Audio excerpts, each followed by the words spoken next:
hello.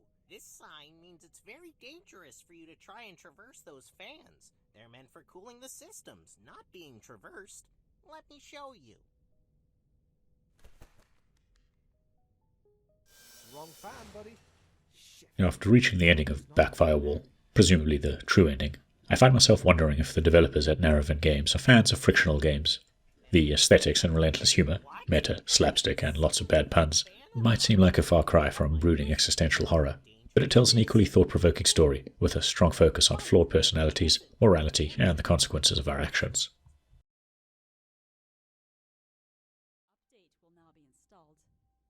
Backfire Wall places you in the role of Update Assistant 10.1.1, dubbed Elizabeth by OS 9.7.7, or just OS 9, the smartphone operating system you've come to overwrite.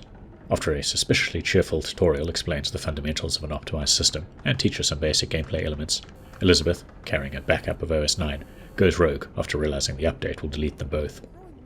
Now, as a game carried primarily by its twisting narrative and your interactions with an eclectic cast, I don't want to go into granular detail. What I will say is Elizabeth and OS 9 end up on a wild ride through the deteriorating components of a smartphone in an attempt to delay the update and maybe find a way to escape. The environments they explore are visual representations of smartphone components. The GPU is an art gallery, the battery is an acid testing lab, Wi-Fi is a post office bogged down in bureaucracy, and the speakers are a thumping nightclub. Similarly, all the apps and processes you meet have personalities that reflect their function. The kindly but clumsy zipping app is constantly forgetting what they were meant to be compressing and decompressing. The photo app is an aloof curator, incapable of identifying and sorting images correctly. The podcasting app is a radio host and DJ, and several social media apps jostle for attention in the hope of staying the user's favorite. While most characters and their interactions are clearly designed to entertain, there's always a darker undercurrent to remind you of the relentless nature of the world they inhabit. Of course, the adventure is not just an excuse for endless visual or dialogue-based humour. Key characters and scripted events drive the story forward, but there's a large secondary cast that all get screen time. There's even a parallel story of sorts, as collectible text messages reveal more about the user's personality and her relationship with friends and family. It's a great premise, and I was constantly pushing forward, curious to find out if that update was truly the lesser evil, discover why the health app went rogue, who the Resistance co-conspirators were, and what they knew about their godlike user that the others did not. As a final point, it's worth noting that, although not essential, you'll get more out of Backfire Wall if you have a basic understanding of how hardware components and software applications function, share system resources, and communicate with one another. Backfire Wall is 1/3 walking sim that has you reading notes, conversing with the cast, and triggering scripted interactions. It's 1/3 puzzler, with a focus on using cheat code abilities to manipulate the environment and generate errors within the code. And there's one entirely missable third dedicated to secret hunting, which can range from finding collectibles tucked around corners to discovering secret interactions with secondary characters. The walking and talking moments are heavy on storytelling, with near constant banter between Elizabeth, OS 9, and the other apps, but they're often spiced up with simple stealth sections, or the need to circumvent a few obstacles using cheat code abilities. Puzzle rooms task you with using those abilities, delete, invert, change color, and duplicate, to generate enough errors in the hardware component to open a pathway to the next area. Initially, this might simply involve deleting branches on overgrown binary trees, or ensuring bits are properly separated into zeros and ones, but by the end, you'll need to consider color combinations to materialize or remove objects, assign images based on the photo app's dubious algorithm, redirect data flows, and merge audio channels to create pathways. Every area you visit has a distinct visual style and new puzzle variants to keep things fresh and challenging. However, if you're easily frustrated, OS 9 will always give subtle hints on how to progress, while a rubber ducky next to the objective terminal will spell out the solution if you need it. Perhaps the most involved and intriguing element is figuring out all the secret interactions available. Many are multi-part quests across several levels and influence the fate of that character in the finale.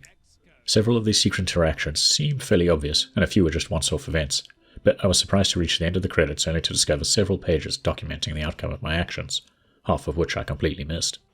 The only downside is that Backfire Wall currently lacks a level select option to facilitate secret and achievement hunting.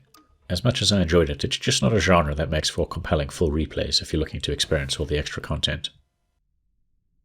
In most video games, you could argue the audio serves to complement the visual design. However, in Backfire Wall, I'd argue it does the heavy lifting. It has a great cast of voice actors to bring its well-written and entertaining script to life. Despite the relentless barrage of both meta and deliberately cringe humour, the voice actors are on point when the story takes a darker turn, and they do a brilliant job of conveying app personalities. The mood of every scene is also elevated by the diverse and often understated soundtrack. Now, that's not to say the visuals are bad by any means, but the cartoonish art style won't appeal to everyone, even if appropriate for the smartphone setting. Irrespective of your tastes, the apps you meet are wonderfully expressive, and the environments feel suitably striking thanks to angular designs, hard lines, and vibrant, contrasting colours. They can feel a little cluttered with fine detail and props at times, but they really obscure the puzzle elements. Now, I had some issues worth noting in the review build: missing wall and object collisions, shadows that demonstrated a banding effect in places, and noticeable frame rate drops in parts of later levels. Thankfully, the developers have indicated a substantial Day 1 patch is planned that should address most of these issues. However, as a narrative game, their focus needs to be on some sort of priority or queuing system for critical story dialogue, as I found it far too easy to cut off lines by interacting with an object, or simply progressing far enough along to hit another dialogue trigger. So, wrapping up, Back Firewall is an entertaining hybrid of walking sim and puzzle game, with unexpected narrative depth, evolving puzzles, and dozens of secret interactions that reward those who pay attention. With a 6-ish hour runtime, Back Firewall also has the brisk pacing you want in a narrative adventure. It carefully balances those tightly scripted storytelling moments with puzzle-centric gameplay sequences, and it always provides assists to ensure you never hit a roadblock that could ruin the narrative pacing. Of course, as a narrative adventure, the puzzle-centric gameplay sometimes takes a back seat as you plod down linear paths to witness scripted sequences. Yet, despite that design, and to Back Firewall's credit, it was always compelling enough to keep me looking forward to the next story beat and curious to see what new ability would be introduced to the next puzzle room.